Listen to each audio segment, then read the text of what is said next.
ఏపీలోని గ్రామ పంచాయతీల్లో పన్నుల వసూళ్లకు ప్రభుత్వం కీలక నిర్ణయం తీసుకుంది. ఇకపై పన్నులన్నీ ఆన్లైన్ ద్వారా వసూలు చేయాలని నిర్ణయించింది. దీనికోసం స్వర్ణ పంచాయత్ అనేటువంటి ఆన్లైన్ పోర్టల్ను సిద్ధం చేసింది. ఇవాళ డిప్యూటీ సీఎం పవన్ కళ్యాణ్ ఈ పోర్టల్ను ప్రారంభించనున్నారు.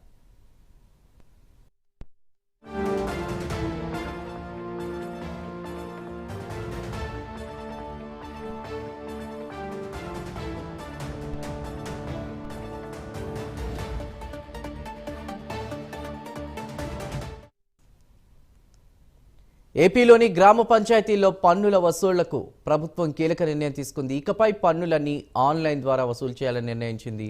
దీనికోసం స్వర్ణ పంచాయత్ అనేటువంటి ఆన్లైన్ పోర్టల్ను సిద్ధం చేసింది. ఇవాళ డిప్యూటీ సీఎం పవన్ కళ్యాణ్ ఈ పోర్టల్ను ప్రారంభించనున్నారు.